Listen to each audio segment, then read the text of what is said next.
Every person who ever called you too sensitive was actually just describing their own inability to feel that deeply. Let that land for a second. Because we've built this whole culture around emotional distance, around being chill, around not caring too much. And somewhere along the way, the people who actually feel things fully, the ones who notice everything, remember everything, carry everything, they got labeled as the problem. They didn't have a problem, they just had depth, in a world that was barely waiting in the shallow end. Okay, so you know that moment? You're in a room with people. Nobody's said anything weird, the conversation seems totally normal, but you feel it, that weird tension between two people. The smile that's just slightly off, the pause that lasted one beat too long. And later you go, hey, did things feel a little strange in there? And the person you're with just stares at you like you grew a second head. What? No, it was fine. And suddenly you're the dramatic one. You're the one who reads too much into things. Honestly, I used to believe that about myself, for years. But here's what actually changed everything for me. A researcher named Elaine Aron spent decades studying people like us. And what she found wasn't a disorder, it wasn't some anxiety label or a red flag in a personality test, it was a trait.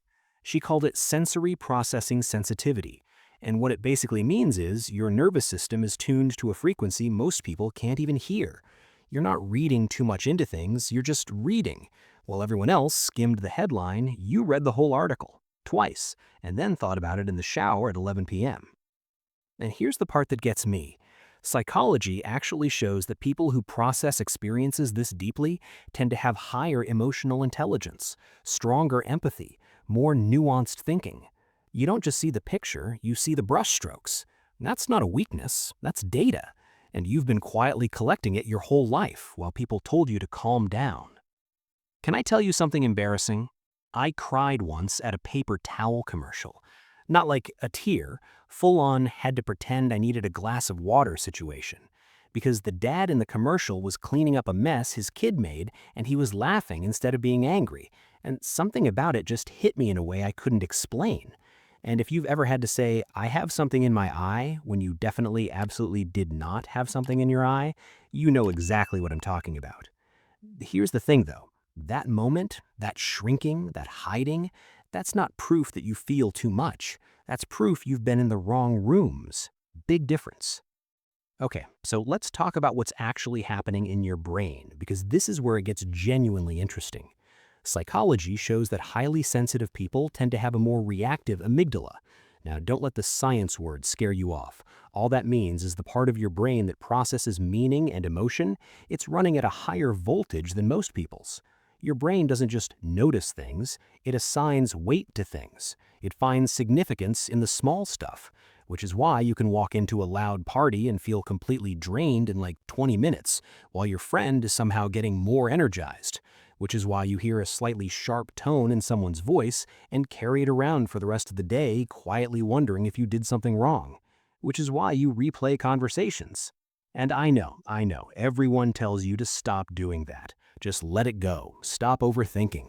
But research actually suggests that replaying isn't obsession, it's integration. Your brain is trying to make sense of things, trying to find the truth in what happened, trying to make sure everything lines up with your values. That's not a glitch, that's actually a really healthy instinct that just happens to be incredibly exhausting. Okay, relationships. This is where things get a little raw, so stay with me. When you love someone, you really love them. Like you remember the random thing they mentioned 6 months ago. You notice when their energy is off before they've said a word. You feel their bad days almost like they're your own. And sometimes the person on the receiving end of all that doesn't know what to do with it. Not because something's wrong with what you're offering, but because nobody's ever offered them that much honest attention before. So they get uncomfortable, they pull back, and then comes the word clingy, needy, too much, and you believe them. Don't. Attachment research, actual peer-reviewed science, calls what you're doing secure base seeking. It's one of the most fundamentally human drives we have, the need for real connection. The problem isn't you reaching out, the problem is that we live in a culture that dressed up emotional unavailability and called it maturity. We celebrate the I don't need anyone energy like it's something to aspire to. But the research on well-being, on longevity, on actual human happiness, the deeply feeling people win every single time. Here's something I want you to sit with. Every single time someone called you too much, what was actually happening? They were overwhelmed by the level of presence you brought. They didn't have the vocabulary for what you were expressing. They were protecting themselves from a kind of honesty they weren't ready to face.